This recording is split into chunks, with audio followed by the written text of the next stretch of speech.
Everyone. Recursive functions की space complexity निकालना थोड़ा सा ट्रिकी होता है, बट इस वीडियो के एंड तक आप इजीली उसको निकाल सकेंगे।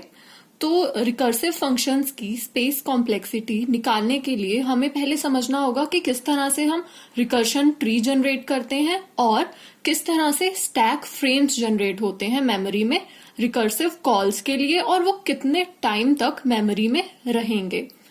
बस यही हमें समझना है, और फिर इन दोनों मेथड्स को ही यूज करके रिकर्सिव ट्री मेथड और स्टैक मेथड, इन दोनों में से किसी भी मेथड से आप रिकर्सिव फंक्शंस की स्पेस कॉम्प्लेक्सिटी निकाल सकते हैं। तो जो स्पेस कॉम्प्लेक्सिटी होगी रिकर्सिव फंक्शन की, वो प्रोपोर्शनल होगी maximum depth of recursive tree generated. ये आप आगे एग्जाम्पल में देखेंगे। और जितनी डेप्थ होगी रिकर्शन ट्री की, मल्टीप्लाई रिकर्सिव कॉल, एक रिकर्सिव कॉल में कितना टाइम लगेगा, वो ही हमारी स्पेस कॉम्प्लेक्सिटी होगी। तो let's see by an example. ये एक बहुत ही कॉमन सा एग्जांपल है फैक्टोरियल फंक्शन का। ये इसकी बेस कंडीशन है और यहाँ पे हम n into factorial n-1 call करते हैं। ये वही रिकर्सिवली हमने फंक्शन को कॉल किया है। तो अगर किसी को रिकर्सिव फंक्शन की बिल्कुल नॉलेज नहीं है तो मैं एक मेथड बताती हूँ। बिगिनिंग में इसी तरह से ही मैंने भी सीखा था। ये जैसे फैक्टोरियल है, किस तरह से रिकर्सिवली कॉल होता है फंक्शन। हमने मान लो यहाँ पे फैक्टोरियल 4 पास किया, तो अब ये इफ कंडीशन तो हिट नहीं होगी क्योंकि n की वैल्यू 0 नहीं है। तो हम यहाँ पे ये रिटर्न वाली कंडीशन कॉल होगी और 4 इंटू फैक्ट 3। तो यहाँ पे ये फैक्ट 3 आ गया। अब एक तरह से हमने एक नया रिकर्सिव फंक्शन कॉल कर लिया है। तो रियल में क्या होता है, यहाँ पे जो हमारा स्टैक फ्रेम है उसमें इसके लिए अलग से स्पेस बन जाएगा, बट हम एज्यूम करते हैं कि यहाँ पे ही इसको हमने कॉल कर लिया है। तो अब ये वही सेम ये वाला फंक्शन कॉल होगा यहाँ पे, फिर वो इस इफ कंडीशन में नहीं जाएगा, वो इस रिटर्न में ही जाएगा। तो रिटर्न 3, n की वैल्यू 3 है और फैक्ट n-1 2 हो गया। बस फिर ये फैक्ट 2 कॉल हुआ तो इसकी वैल्यू क्या हो जाएगी, वही रिटर्न, n की वैल्यू 2 है तो 2 इंटू फैक्ट ऑफ 1। अब फिर ये फैक्ट 1 कॉल होगा। फैक्ट 1 में भी क्या हो जाएगा, रिटर्न 1 इंटू फैक्ट ऑफ 0। अब फैक्ट ऑफ 0 जब कॉल होगा तो ये यहाँ पे सीधा ही ऊपर से ही रिटर्न हो जाएगा 1 वैल्यू इसकी। तो ये यहाँ पे क्या हो गया, रिटर्न हो गया, यहीं पर ही ये हो गया रिटर्न 1 वैल्यू। और फिर ये इसकी रिटर्न क्या कर देगा, 1 इंटू 1 यहां से ये रिटर्न हो गया। बस ये वाला इसका काम हो गया, तो ये मेमोरी से हट जाएगा। और फिर 2 इंटू 1 इसने 3 रिटर्न कर दिया, ये भी मेमोरी से हट जाएगा। फिर 3 इंटू 3 इसने 9 रिटर्न कर दिया।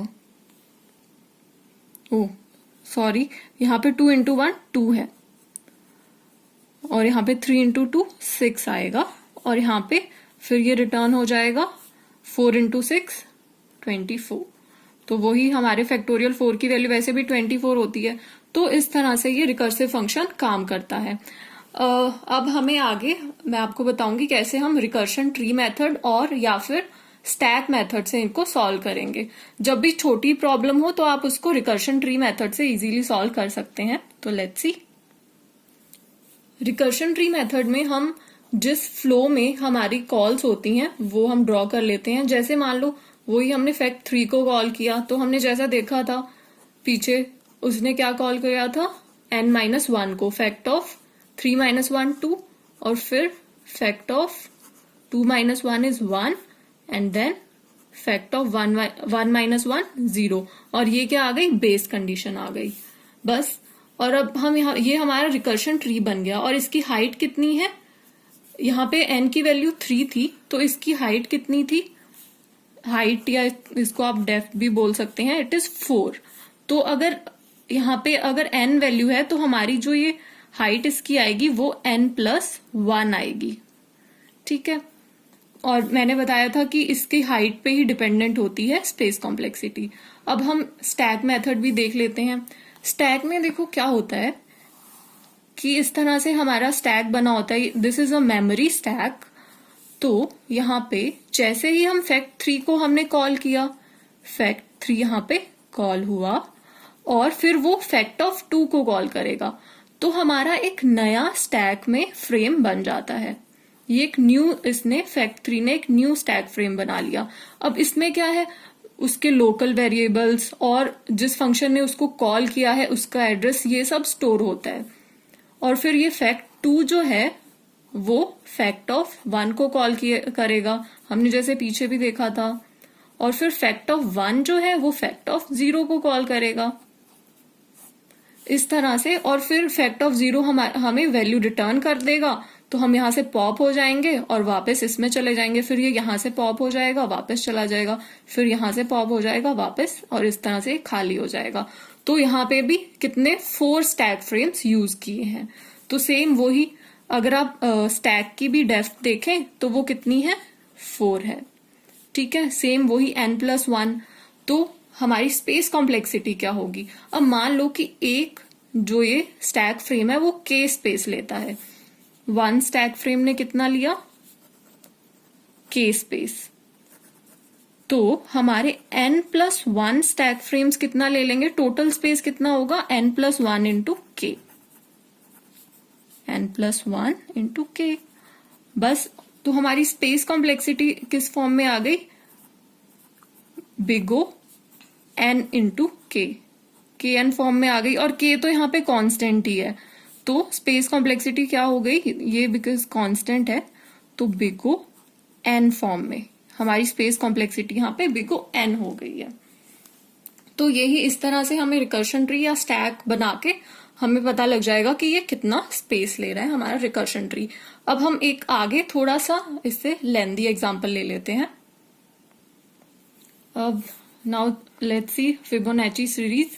तो इसमें क्या है, यही नॉर्मल आपको पता ही होगा फिबोनाची सीरीज में क्या होता है, इस तरह से हमें टर्म्स होती हैं जो लास्ट 2 टर्म्स का सम होती है। तो इसकी जो टर्म्स होंगी वो कैसे होंगी, starting 0 and 1 is fix, 0 term 0 होती है और फर्स्ट इज 1। फिर हम इन दो का सम करेंगे तो 1 आएगा, इन दोनों का सम 2, इन दोनों का सम 3, इन दोनों का सम 5, और इस तरह से 8, 13, इस तरह से ये चलता रहेगा। ये 5th टर्म, तो हमें यही जैसे पूछेंगे कि 5th टर्म है उसका वैल्यू क्या होगी, तो हमारा ये फंक्शन है वो ही रिटर्न कर रहा है। ये बेस कंडीशन हो गई और हम 2 का सम कर रहे हैं। तो जैसा कि हम पहले क्या करते हैं, हम ड्रॉ करते हैं रिकर्शन ट्री ही। तो यहाँ पे इसका नाम फिबोनाची सीरीज है, मैं इसको फिब नाम दे रही हूँ। फिब 4 मान लो, हमने फिब 4 फंक्शन कॉल हुआ, तो उसके अंदर देखो रिकर्सिवली क्या होगा, पहले फिब 3 कॉल होगा n-1, और फिर फिब 2 कॉल होगा, और पहले ये फिब 3 ही सॉल्व होगा इसमें। तो फिब 3 का क्या आएगा, फिब 2, और ये थोड़ा बड़ा हो जाएगा, हम नहीं, ठीक है, फिब 4 इज फाइन। तो फिब 3 और फिब 3 में क्या आएगा, फिब 2 एंड फिब 1, और फिब 2 का फिब 1 एंड फिब 0, और इधर फिर ये भी फिब 2 सॉल्व होगा, फिब 1 एंड फिब 0। ये बेस कंडीशन है, इनसे तो वो रिटर्न ही कर जाएगा। बस यहाँ पे ये जो ट्री है इसके हम लेवल्स लिख लेते हैं। ये अगर देखें तो ये लेवल 1 है ट्री का, ये इसका लेवल 2 है, ये इसका लेवल 3 है, और ये लेवल 4 है। तो अब हम इसका रिकर्शन ट्री ड्रॉ करते हैं। आपको ये लग रहा होगा कि भाई इसमें तो बहुत सारे रिकर्सिव फंक्शंस कॉल हो रहे हैं, तो ये स्टैक में बहुत सारा स्पेस लेगा, बट ऐसा नहीं है। देखते हैं स्टैक में किस तरह से सेव होगा। ये हमने वही स्टैक बनाया, और इस स्टैक में क्या होगा, पहले हम फिब ऑफ 4 को कॉल करेंगे। फिब ऑफ 4 कॉल हुआ। अब फिब ऑफ 4 ने किसको कॉल किया, फिब ऑफ 3 को कॉल किया, और ये फिब ऑफ 3 है वो किसको कॉल करेगा, फिब ऑफ 2 को कॉल करेगा। हमेशा हम ट्री में, आपने वैसे एग्जाम्पल में भी देखा था, और ये जो ट्री में हम कैसे जाते हैं, हमेशा टॉप टू बॉटम जाते हैं और फिर लेफ्ट टू राइट जाते हैं। फिर इसने फिब ऑफ 1 को कॉल किया। अब फिब ऑफ 1 तो है जो वो बेस कंडीशन आ गई। अब इस बेस कंडीशन से ये रिटर्न कर जाएगा, ये वापस से फिब ऑफ 2 पे रिटर्न कर जाएगा और यहां से ये पॉप हो जाएगा स्टैक से, ये वापस यहां पे आ गया। अब फिब ऑफ 2 किसको कॉल करेगा? फिब ऑफ 0 को कॉल करेगा। तो अब इसी स्टैक में हम फिब ऑफ 0 को फिल कर देंगे और फिर क्या होगा? फिब ऑफ 0 भी बेस कंडीशन है, ये भी यहां से रिटर्न हो जाएगा, तो ये भी पॉप हो गया। यहाँ पे फिब ऑफ 2 का काम भी खत्म हो गया और ये भी इस पे वापस से फिब ऑफ 3 पे रिटर्न हो जाएगा, तो फिब ऑफ 2 भी पॉप हो गया। अब ये फिब ऑफ 3 जो है यहाँ पे आ गया ये हम, और फिब ऑफ 3 जो है ये फिब ऑफ 1 को कॉल करेगा। तो हम इसी ऊपर वाला स्टैक हमारा खाली हो गया, यहाँ पे हम इस फिब ऑफ 1 को भर देंगे, सिंपल। अब ये भी बेस कंडीशन है, ये भी पॉप हो गया, वापस यहाँ आ गया। अब फिब ऑफ 3 का भी काम पूरा हो गया, ये इसलिए ये वाला फिब ऑफ 3 का काम पूरा हो गया, ये भी वापस फिब ऑफ 4 पे रिटर्न कर जाएगा। अब फिब ऑफ 4 जो है ये यहाँ पे फिब ऑफ 2 को कॉल करेगा, ये जो है अब ऊपर ये स्पेस खाली है तो यहाँ पे फिब ऑफ 2 कॉल हो जाएगा। और ये जो फिब ऑफ 2 है ये किसको? फिब ऑफ 1 को करेगा, तो अब ये भी स्पेस खाली है तो यहाँ पे फिब ऑफ 1 आ गया। और फिर ये बेस कंडीशन है, ये रिटर्न हो गई और हम वापस से यहाँ पे पहुंच गए। ठीक है, ये इस तरह से यहाँ आया था, फिर ये यहाँ आया, फिर ये वापस यहाँ रिटर्न कर गया। अब ये फिब ऑफ 0 को कॉल करेगा, ये जो फिब ऑफ 2 है ये फिब ऑफ 0 को कॉल करेगा। ठीक है भाई, इसका भी काम हो गया, हम रिटर्न कर दिए, ये पॉप हुआ, वापस हम फिब ऑफ 2 पे आ गए, इसका भी काम हो गया, ये भी पॉप हो गया, हम वापस फिब ऑफ 4 पे आ गए। अब फिब ऑफ 4 का भी काम हो गया, हमने ये पॉप कर दिया। तो हमारे टोटल सिर्फ 4 ही स्टैक फ्रेम्स लगे हैं। अगर हम इनको नंबरिंग करें तो ये हमारा स्टैक फ्रेम 1 है, ये 2 है, ये 3 है और ये 4 है। और एक बहुत अच्छी बात है देखने वाली इसमें कि ये जो लेवल 1 था ना, उसमें जो भी वैल्यू है वो स्टैक फ्रेम 1 में आई है, फिब 4। और ये जो लेवल 2 था उसकी जो वैल्यूज हैं लेवल 3, फिब 3 एंड फिब 2, ये स्टैक फ्रेम 2 में ही आई हैं दोनों वैल्यूज। तो लेवल वाइज ये हमारा स्टैक फिल हो रहा है। जो लेवल 3 में थी ये चारों values, fib 2, fib 1, then fib again 1 and then fib 0, ये चारों वैल्यूज लेवल 3 में ही आई हैं। फिर लेवल 4 वाली फिब 1 एंड फिब 0 भी यहाँ आई है। तो इस तरह से हमारे स्टैक में भी इसकी जो डेप्थ थी वो भी 4 है और हमारा स्टैक फ्रेम है उसमें भी 4 ही हमें रिजर्व करे हैं। तो बस कितने number of stack frames use हुए यहाँ पे? Number of stack frames are 4। और हमने n की वैल्यू क्या दी थी? When n is equals to 4। Fine, तो n की वैल्यू जब n होगी, मतलब n की वैल्यू n पे हमारे को n स्टैक फ्रेम्स ही लगेंगे। तो हमारी जो स्पेस कॉम्प्लेक्स, और हर स्टैक फ्रेम यहाँ पे भी k मान लो ले रहा है स्पेस, एक कांस्टेंट स्पेस ही लेगा। यहाँ पे वैसे भी कुछ अलग से हमने कैलकुलेशन नहीं की हुई है इस फंक्शन में। तो big O kn, k constant है, तो हमारी स्पेस कॉम्प्लेक्सिटी कितनी हो गई? Big O n।